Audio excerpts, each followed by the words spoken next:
how to build maximum muscle when it comes to what resistance source we're using. So will barbells build more muscle versus dumbbells versus resistance bands? Do we need to switch them up? If we don't, why? If we do, why do we need to do that? That's what you're gonna find in this video. But before we go there, click the subscribe button below, because on this channel, you're gonna learn how to build a healthy, strong, high-performing seven-figure body without starvation, cardio, or giving up carbs.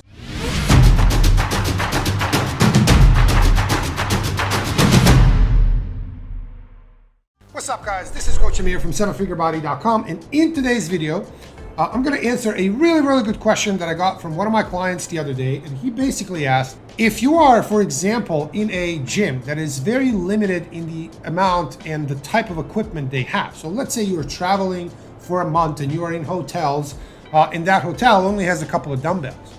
Or let's say a more, kind of common scenario is somebody's building a home gym. These days, I'm actually happy to say that aside from just me building my own gym, because if another pandemic or whatever happens, now you have your own, so you don't have to be at the mercy of government or whoever's going to shut down gyms for God knows how long.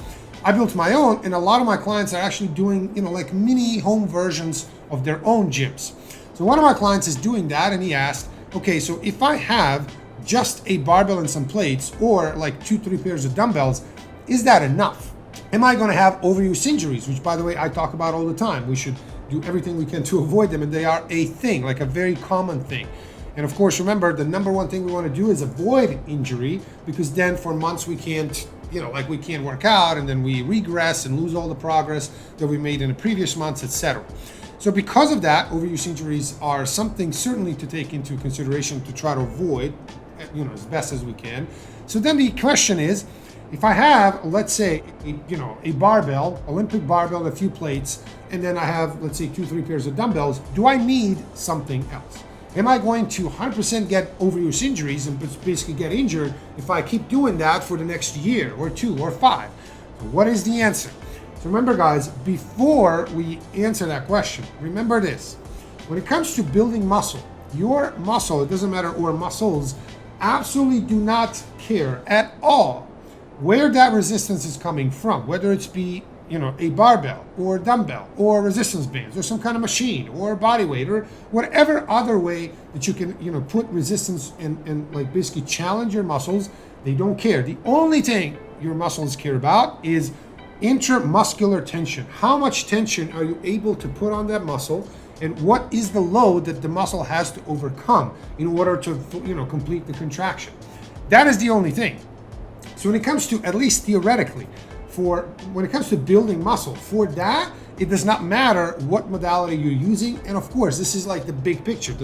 If we go a little more granular, you'll realize that some things simply logistically lend themselves to being able to maybe put more load. So for example, let's say anybody who's ever used dumbbells that are higher than 100 pounds or 110 pounds or 20 or whatever, you will know. So let's say you're doing incline presses with 100 pounds dumbbells in each hand, so it's 200 pounds.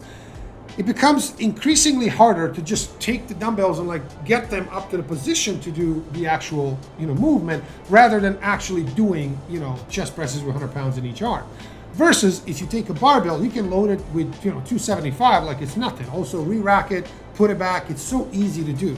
So because of that, a lot of times logistically, certain, let's say barbells versus dumbbells, it's easier to load that way. On the other hand, it is, it could be a topic for another video of, how much load we're actually putting on a specific muscle when we're doing compounds versus isolations, etc. But remember this, when it comes to, at least theoretically, your, muscular progress, like building more muscle, more size, and getting stronger, it really doesn't matter. You can just have a one, barbell and a bunch of plates, and there you go. Progressively do more reps over time, more sets, and then add more weight. Essentially, you will be building muscle. Absolutely, because there is progress to it. On the other hand, overuse injuries, as I said, very much are a thing. And if you look at, for example, instead of just going, in circles about how, not doing one thing is a very good idea, meaning not using barbells forever and never changing it, just think of how the best, if you find the best bench press person in the world, bench squatter, best squatter in the world, best deadlifter in the world, best whatever in the world, you will notice, and if you look at their interviews, which what I've done for 20 years, I'm really a student of this field. I go and find, okay, Josh Bryant, okay, the best bench press, best bencher in the world, or one of the best. And you say, okay, you watch his interviews and ask, people ask him, okay, what's the big thing that you've changed? And they say, I kept getting injured. And then guess what they did? They changed the modality. So basically, he's always using barbell bench presses, putting hundreds and hundreds and, whatever, 1,000 pounds, however much he's bench press, I don't even know, like hundreds of pounds. And then eventually he gets injured. At some point he said, okay, maybe I should try something else. Maybe my first exercise should not be a bench press. Maybe it should be some kind of machine. Maybe it should be some dumbbells. It should be something different, and then the number of injuries reduces. Go figure. So that is your answer right there.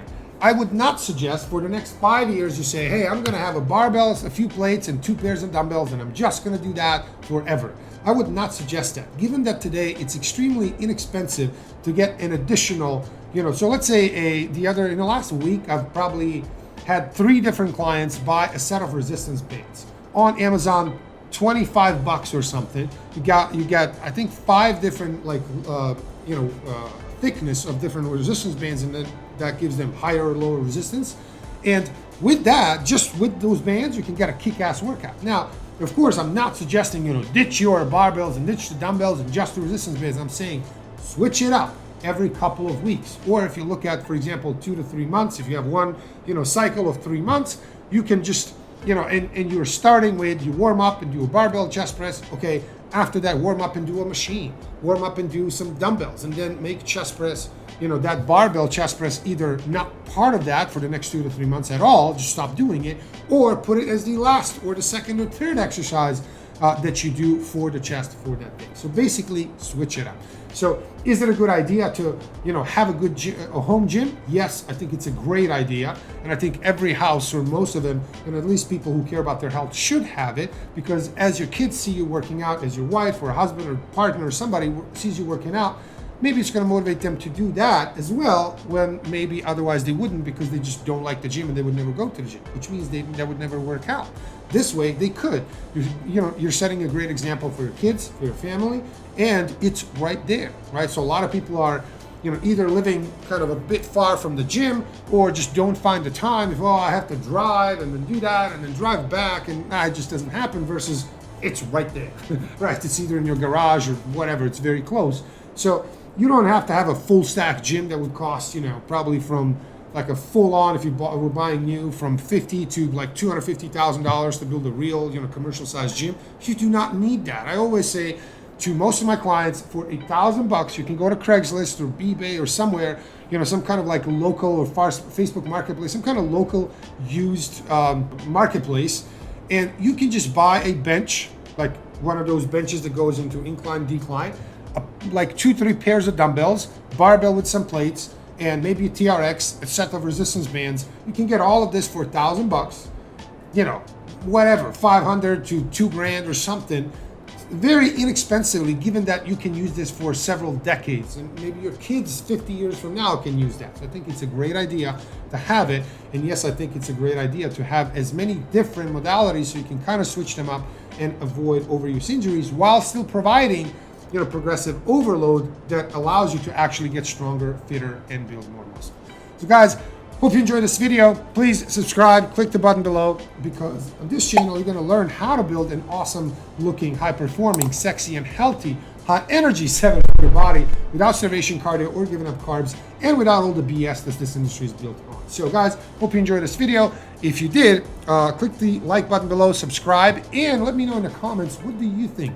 Do you have a home gym? If you do, what do you have in it? And what are the things that you'd like to have that maybe you think are a must? And if you have any questions about it, please let me know in the comments below. I'll see you in the next one. Cheers, guys.